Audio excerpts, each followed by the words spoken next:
तो कहानी शुरू होती है।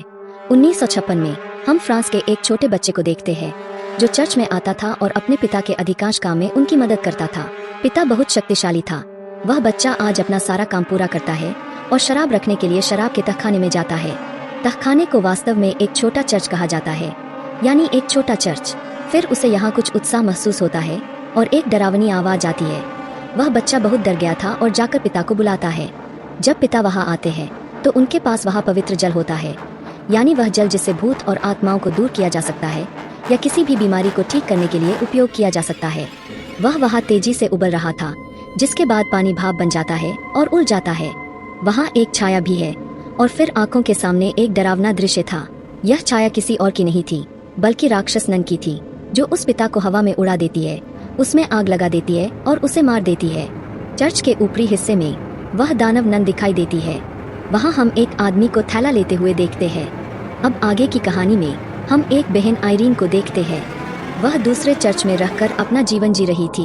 डेब्रा नाम की एक लड़की भी थी जिसे उसके पिता ने चर्च भेजा था। आयरीन उससे बात करती है कि मेरे पिताजी मुझे बिल्कुल पसंद नहीं करते थे। वह उसे पसंद नहीं करता था क्योंकि आयरीन को अक्सर पता होता था कि पहले क्या होने वाला है।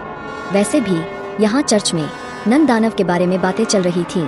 अब शिव की कहानी फिर से फ्रांस में है।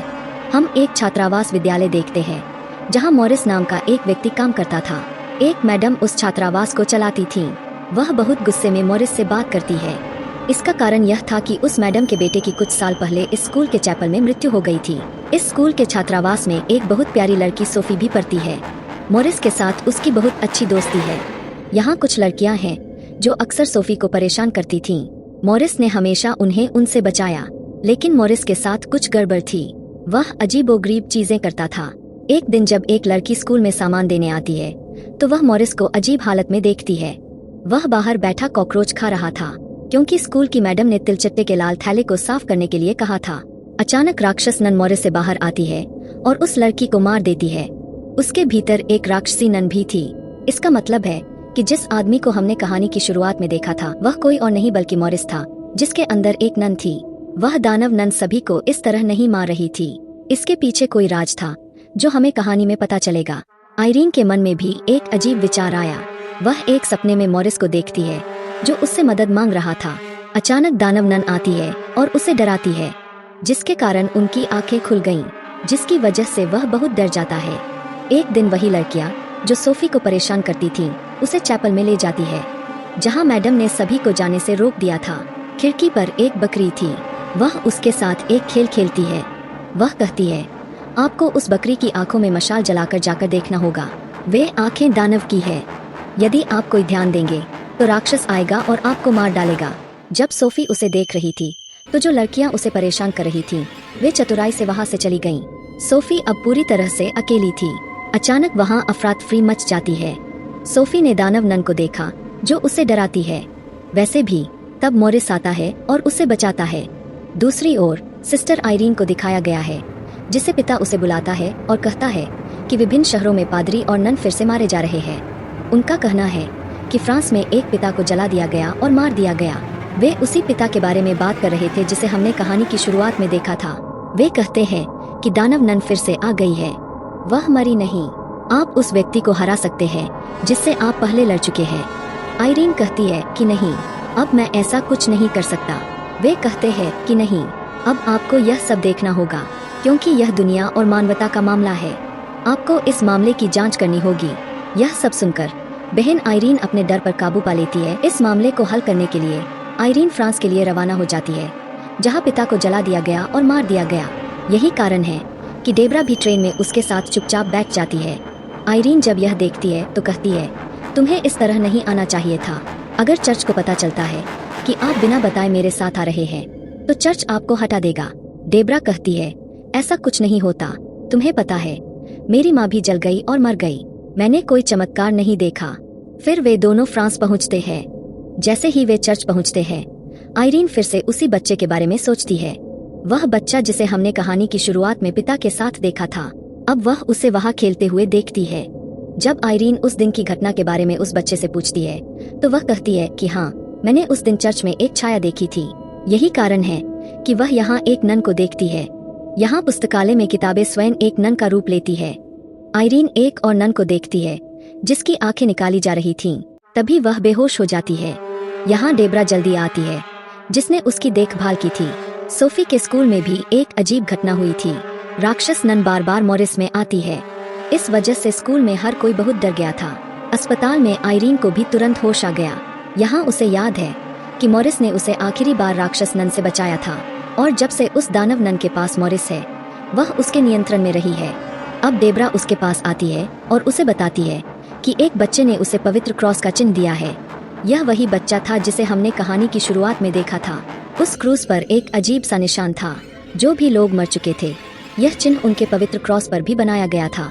पुस्तकालय में जाकर उन्हें पता चलता है कि यह चिन्ह एक पारिवारिक चिन्ह है जो एक बहुत बड़े पादरी सेंट लुइस के परिवार से जुड़ा हुआ है और वह नन पादरी जिसे आइरीन ने अपनी कल्पना में देखा था जिसकी आंखें निकाली जा रही थीं, वे सेंट लुइस की आंखें थीं जो एक बहुत ही शक्तिशाली चीज है जो कहीं छिपी हुई है। आइरीन को पता चलता है कि ये सभी लोग सेंट लुइस के परिवार से है जिनकी मृत्यु हो चुकी है।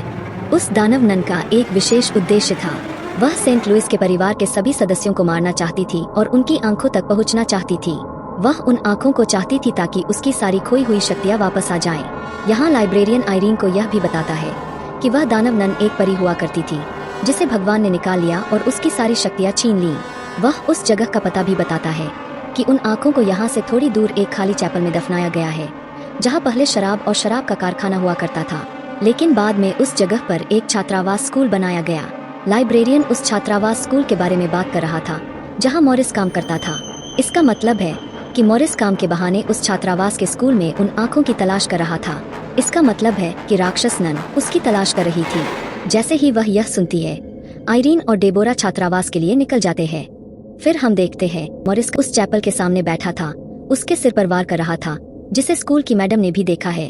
वह उसे होश में लाती है और कहती है कि तुम ठीक नहीं थे, जाओ और थोड़ी देर आराम करो। मॉरिस बार बार यह कह रहा था कि मुझे नहीं पता कि मैं यहाँ कैसे आया।